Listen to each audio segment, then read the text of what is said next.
Ricky অফিচিয়েলৰ অন্য এটা ভিডিঅ'লৈ সকলোকে নমস্কাৰ। শেষলৈ এই সম্পূৰ্ণ ভিডিঅ'টো চাওক। কৌপাতিৰ পৰা ৰৌতা সংযোগী পথ আমি এনেদৰে গৈ আছোঁ মাধৱ গোহাঁই ঐতিহাসিক শিৱ মন্দিৰ। আজি শিৱৰাত্ৰি পূজা আৰু সেই শিৱৰাত্ৰি পূজা উপলক্ষে আমি গৈ আছোঁ মাধৱ গোহাঁইলৈ।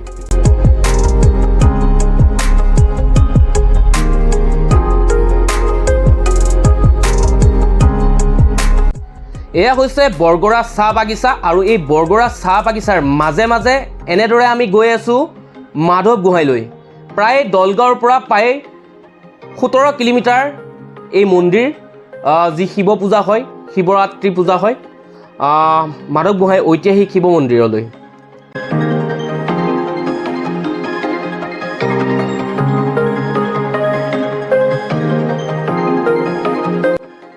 এয়া আহি পাইছোঁ আমি মাধৱ গোহাঁই আৰু এই মাধৱ গোহাঁই ইমান ডাঙৰকৈ মেলা আয়োজন কৰিছে আৰু 4 দিনীয়া কাৰ্যসূচীৰে এই মেলা হয়।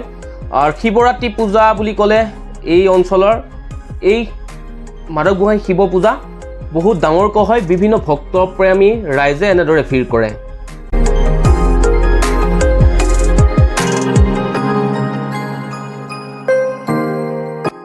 বলকচোন ভিতৰলৈ যাওঁ। আৰু এই আহঁত গছজোপা আপুনি দেখিছে, এই আহঁত গছজোপাৰ তলতে এই মন্দিৰটো, আৰু এই মন্দিৰটো বহুতো ঐতিহাসিক আছে আৰু আপুনি ভিতৰত সোমাব লাগিব মাটিৰ তলেৰে, তাৰপিছত এই মন্দিৰটো পাব।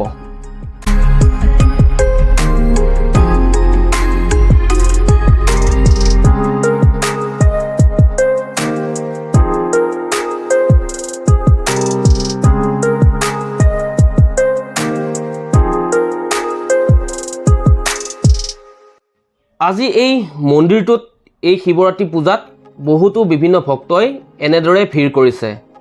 তাৰে মুহূৰ্ত আপোনালোকক দেখুৱাইছোঁ, বলক আগবাঢ়ি যাওঁ। নমস্কাৰ, ৰিকি অফিচিয়েলৰ অন্য এটা ভিডিঅ'লৈ আপোনালোকক সকলোকে নমস্কাৰ জনাইছোঁ। আজি মহাশিৱৰাত্ৰি আৰু এই মহাশিৱৰাত্ৰি উপলক্ষে মই উপস্থিত আছোঁ দৰং জিলাৰ দলগাঁৱৰ মাধৱ গোহাঁই, যি ঐতিহাসিক শিৱ মন্দিৰ। 1905 চনতে নিৰ্মাণ হোৱা এই মন্দিৰটো পৰিৱেশ আপোনালোকক দেখুৱাম। মই ভিতৰৰ পৰিৱেশ দেখুৱাম, মাটিৰ তলত থকা যি ঐতিহাসিক মন্দিৰ সেই মন্দিৰটোৰ পৰিৱেশটো মোৰ সহযোগীয়ে দেখুৱাব সামগ্ৰিক পৰিৱেশটো। যিহেতু ক'ব লাগিব যে অসমৰ ভিতৰত যি এই শিৱ মন্দিৰটো 1905 চনত 100 বছৰ পূৰ্বে বনাইছিল আৰু সেই মাটিতলত থকা মন্দিৰৰ পৰিৱেশ। আৰু এই মন্দিৰটোত বিভিন্ন ভক্তই এই মন্দিৰটোত আহে আৰু মনোবাঞ্ছা পূৰণ কৰিবৰ কাৰণে এই মন্দিৰত আহে। আমি ভিতৰৰ পৰিৱেশটো আপোনালোকক দেখুৱাইছোঁ, আহকচোন। মোৰ ইউটিউব চেনেলৰ জৰিয়তে মই দেখুৱাওঁ আপোনালোকক এই যি মন্দিৰ আছে, এই মাটিৰ তলত থকা যিটো মন্দিৰ আছে সেই মন্দিৰটো আপোনালোকক মই দেখুৱাবলৈ চেষ্টা কৰিম। আহক ভিতৰৰ পৰিৱেশটো আপোনালোকক। আজি এই শিৱৰাত্ৰি উপলক্ষে বিভিন্নজন ভক্তই এনেদৰে ভিৰ কৰা দেখিবলৈ পোৱা গৈছে আৰু আপোনালোকক মই ভিতৰত থকা এই যি মন্দিৰটো, এই মন্দিৰটোৰ ভিতৰৰ পৰিৱেশটো আপোনালোকক দেখুৱাইছোঁ মোৰ ইউটিউব চেনেলৰ জৰিয়তে। আহকচোন দেখুৱাওঁ। এই মন্দিৰটো আছে মাটিৰ তলত আৰু এই মাটিৰ তলত থকা এই শিৱ মন্দিৰটো ঐতিহাসিক বুলি ক'ব লাগিব, কাৰণ লোকবিশ্বাস অনুসৰি এই মন্দিৰটো 1905 চনতে নিৰ্মাণ কৰা হৈছিল আৰু সেই মন্দিৰটো আজি এই শিৱৰাত্ৰি পূজা উপলক্ষে কিন্তু বিভিন্ন ভক্তই বিভিন্ন ঠাইৰ পৰা আহে আৰু এই ভিৰ কৰে এই মন্দিৰটো। আহক আগুৱাই লৈ গৈছোঁ।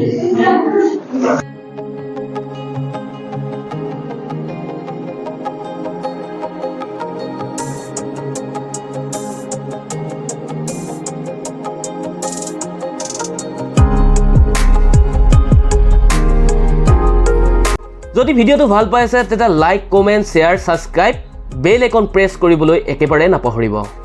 ধন্যবাদ।